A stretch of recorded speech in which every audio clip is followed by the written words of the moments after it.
नमस्कार, स्वागत है आप सभी का बजाते रहो भारत न्यूज में। दिल्ली नगर निगम के महापौर राजा इकबाल सिंह अभी हमारे साथ हैं।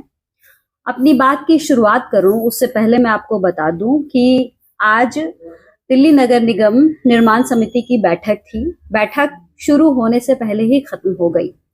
अध्यक्ष से बात हुई तो उन्होंने बताया कि बैठक में जो अधिकारी हैं वो पहुंचे ही नहीं थे और ये सिलसिला कोई पहली बार का नहीं है। आज 5वीं बैठक थी।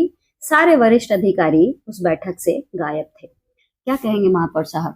देखो, आपने मेरे संज्ञान में ये इशू दिया है, इस पे एक्शन होगा। अभी पता करता हूँ क्या कारण है, क्योंकि सभी अधिकारियों का फर्ज बनता है जो भी कमेटी की बैठक हो उसमें वहां पहुंचना।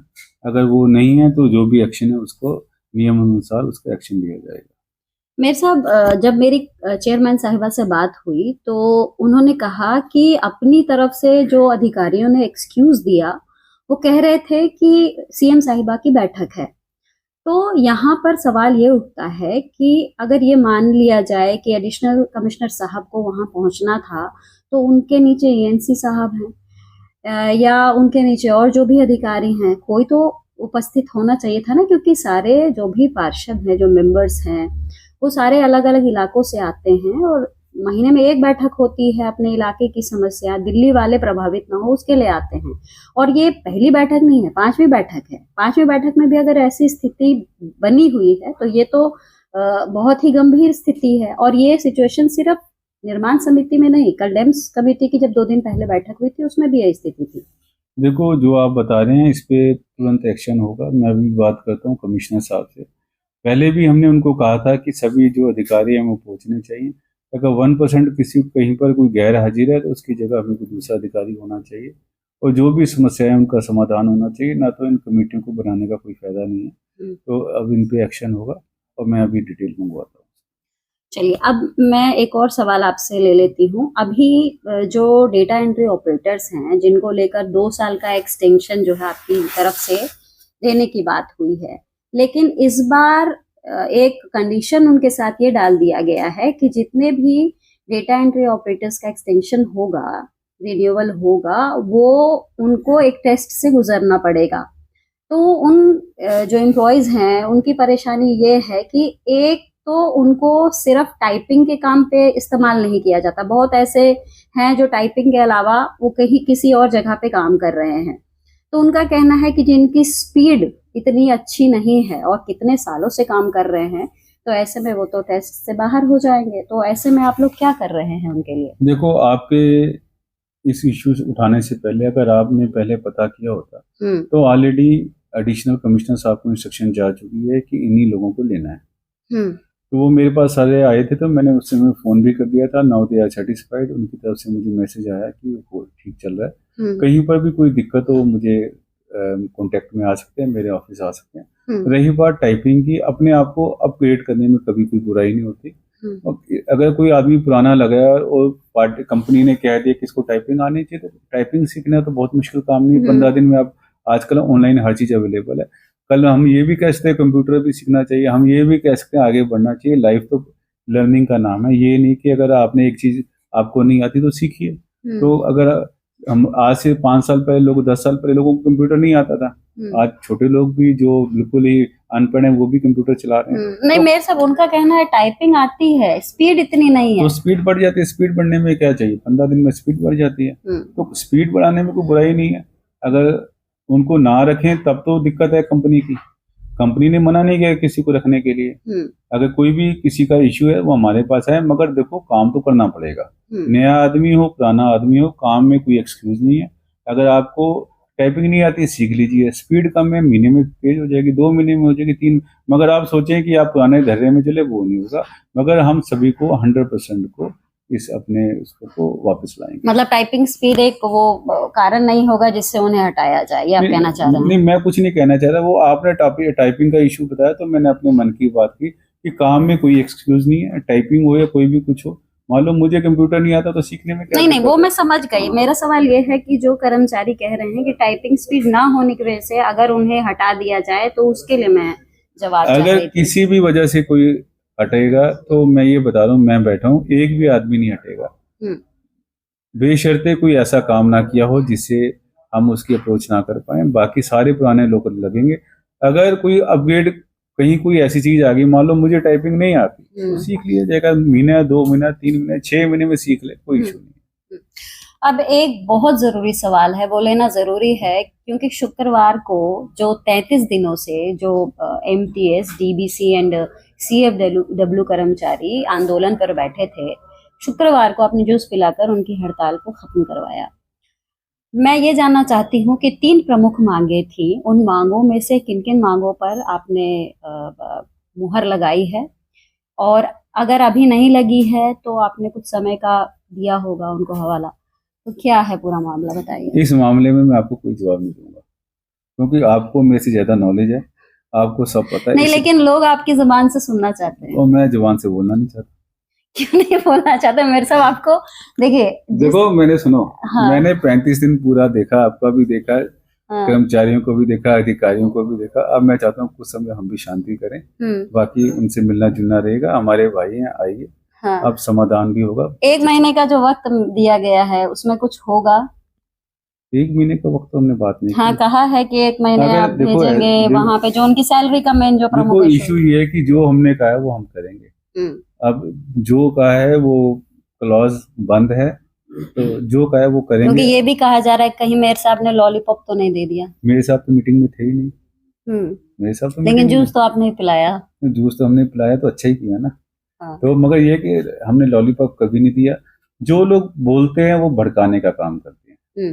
ये कब का मामला निबट जाता, मगर होता है क्या है, कुछ ऐसे एंटी सोशल एलिमेंट्स हैं जो एंटर करते हैं, लोगों को गुमराह करते हैं। उन्होंने अपनी चुगलाट की वजह से, क्योंकि पार्टी फ्लॉप हो चुकी है, पार्टी को जिंदा रखने के लिए जबरदस्ती एंट्री करते हैं, और जो लोग हमारे शरीफ, हमारे परिवार के लोग हैं, उनको भड़काने का काम करते हैं।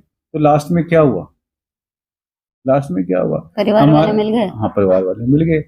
जब परिवार 2 भाई आपस में मिल जाते तो जो आदमी भड़का रहा है वो नजर ही नहीं आया। तो ऐसा कभी नहीं होता है। अब मान लो CPI वाले हैं, वो कब आए यहाँ पर? तो ऐसे मैं नाम नहीं लेना चाहता। कोई आया 5-7 दिन बैठ के चला गया, कोई आया पार्लियामेंट से आया 2 मिनट भाषण दे के चला गया। ठीक है, आप बहुत अच्छे ऑडिटर हैं, पार्लियामेंट में बोलिए ना आप। तो पार्लियामेंट में आप बोलते नहीं है, बाहर आकर लोगों को भड़का रहे हैं, गरीब जनता को तंग करें, कर्मचारियों को तंग करें।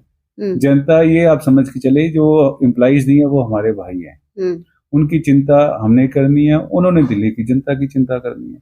तो इसलिए कुल मिलाकर बात यह है कि हम भी वहीं रहेंगे, हमारे DBC के लोग भी वहीं रहेंगे, हम तो एक परिवार है, परिवार की तरह रहेंगे। 12 सीटों पर चुनाव है, कितने तैयार हैं आप? हम तो 100% तैयार हैं।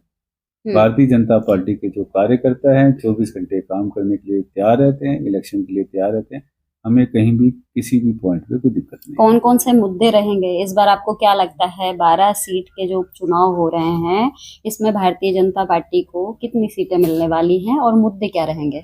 देखो, मुझे तो ये लग रहा है कि आम पार्टी का खाता भी खुलेगा नहीं खुलेगा, क्योंकि आम पार्टी तो खत्म हो चुकी है दिल्ली के अंदर, क्योंकि आम पार्टी तो अब खास पार्टी बन चुकी है। तो अब नई ब्रांडिंग के साथ क्यों सौरभ भारद्वाज तो रोज यमुना जी के सामने पहुंच रहे हैं, कल कीचड़ में उनके पैर भी सने थे, बता रहे थे कि ये देखो ये साफ हुई है यमुना, सारे गाद हैं, गंदगी है सारी। तो वो बेचारे क्या करेंगे, जनता ने नकार दिया उनको, कहीं उनके पास खड़े होने की जगह नहीं है, बोलने की जगह नहीं है, वो ऐसे ही करेंगे। अब कभी कीचड़ में जाएंगे, कभी कूड़े में जाएंगे, क्योंकि उनका दिमाग ही उस तरफ का है। अगर वो अच्छी जगह जाए, जनता को दिखाए दिल्ली में कितना विकास हो रहा है, दिल्ली में अच्छे पार्कों में लेके जाएं, अच्छी रोड्स दिखाएं, यमुना जी जो साफ हुई है वो दिखाएं। तो मगर जब आपका देखने का नजरिया ही नेगेटिव है, यही कारण है कि दिल्ली की जनता ने उनको नकार दिया। और MCD की बात करें, क्योंकि अभी आपकी सरकार है, 2.5 साल आम आदमी पार्टी रही, तो इतने वक्त में क्या आप जनता तक ये बात पहुंचा पाए हैं कि आप कुछ कर रहे हैं? क्योंकि इससे पहले तो आप यही कह रहे थे कि ना कमेटियां बनी थी, कुछ नहीं था, जनता को हम जवाब नहीं दे पा रहे थे। तो इस इतने वक्त में आपको लगता है जनता आपकी सुनेगी?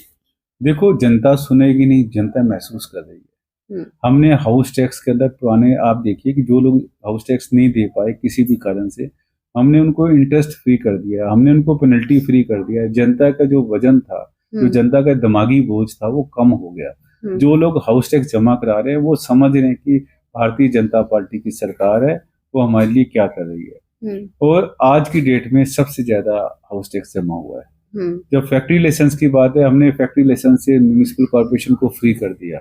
आप हाउस टैक्स के साथ अपने पैसे जमा करवाइए, 5% ऐड कीजिए, आपका फैक्ट्री लाइसेंस। हमने इंस्पेक्टर राज पे हम काम कर रहे हैं, हम भ्रष्टाचार पे काम कर रहे हैं। वो जनता फील करिए, लोग आते हैं हमारे पास खुशी खुशी, फैक्ट्री के ओनर्स आते हैं, हमें बधाइयां देते हैं हमारे काम के लिए। तो फैक्ट्री वाले कौन है? पूरी दिल्ली के अंदर जो फैक्ट्री के लोग हैं वो कौन है? जनता ही है। जो हाउस टैक्स पे करी कौन है? ये जनता ही है। जब जनता आती है बॉर्डर से, देखती है कि जो कूड़े के पहाड़ कम हो गए हैं, ये कौन है? जनता ही फील कर रही है। जनता को पता है कि जो हमने कहा है वो कर रहे हैं। छठ के पूजा में आप भी देखिए, आप तो वैसे भी बहुत अच्छे गाते भी हैं और बहुत अच्छे आप भगवान के धार्मिक भी। छठ में लोगों ने कैसे कितना भव्य ढंग से इस बार छठ मनाया। दिवाली के त्योहार से कम नहीं था। जनता ने देखा कि पिछली सरकारें मना करती थी कि छठ नहीं मनानी, और हम लोगों ने तो खुला यमुना के अंदर, मैं खुद गया बोट के अंदर, पौना घंटा मैंने घूमा पानी को। मेरी पहली बार मैंने यमुना के पानी को टच किया, बहुत अच्छा लगा। तो ये क्या है? ये दिल्ली सरकार ही है, दिल्ली नगर निगम है, काम हो रहा है और स्पीड इसका बढ़ेगी और दिल्ली आपको साफ सुथरी नजर आएगी। एक आखिरी सवाल से इसको मैं एंड अप करूंगी। मेरा आखिरी सवाल है कि आपने कहा जनता खुश है। अब दिल्ली नगर निगम में जितने कर्मचारी हैं वो भी आपके वोटर ही हैं, तो वो खुश है? बहुत खुश है। केवल आप ही हैं जो ऐसी बातें करते हैं। जनता तो बहुत खुश है, कर्मचारी बहुत खुश है। बैकलॉग में आप देखिए कि आज की देख रहे आए दिन तो वो रोते रहते हैं, परेशान रहते हैं। आप देखे होंगे, बजाते रहो भारत को, आप लगातार देखते हैं, उनके इश्यूज उठाते हैं। हाँ, देखो मैं आपको बताता हूँ क्या कारण है कि पहले उनको तनख्वाह नहीं मिलती थी। पहली तारीख में उनको तनख्वाह मिल जाती है, फर्स्ट वीक में सैलरी आ जाती है। आप रिटायरमेंट का देख लीजिए, हम रिटायरमेंट के पैसे भी पिछले साल सबका बैकलॉग खत्म हो रहा है। और तीसरी बात आप देखिए, हम नई नई स्कीमें अपने लोगों के लिए लेकर आ रहे हैं। तो आप कोई सोचे कि मान लो हम किसी भी कॉन्ट्रैक्ट की बात करते हैं, हम ये सोचे कि उनको एकदम ही ऐसा कर दें जिसका जो ग्रेड है उसको वही ग्रेड मिलेगा, जिसका जो स्केल है उसको। क्योंकि हम लोग एक प्राइवेट कंपनी में काम नहीं कर रहे। कई बार क्या होता है कि हमारा आपस में इतना प्यार हो जाता है कि हमारी एक्सपेक्टेशंस बढ़ जाती हैं। अगर हम रूल से, क्योंकि हर चीज कानून से चलेगी यहाँ पर, क्योंकि ये सरकारी अदारा है और ना उसमें महापौर कुछ कर सकते हैं ना आप कुछ कर सकते हैं। मतलब इशारों में आप समझा रहे हैं? नहीं, मैं कुछ नहीं समझा रहा। मैं तो ये कह रहा हूँ कि देखो, ऐसे हम उनके साथ हैं, हम सबके साथ हैं, मगर कई बार क्या होता है एक्सपेक्टेशंस ज्यादा हो जाती है हमारी। हमें एक्सपेक्टेशन तो ठीक है, होनी चाहिए, हम काम भी करेंगे, मगर हर चीज कानून के दायरे में होगी। हर चीज कानून से बंधी हुई है, उसमें हम चाहकर भी कुछ नहीं कर सकते। चलिए, बहुत बहुत धन्यवाद, आपने सारे सवालों का जवाब दिया। धन्यवाद।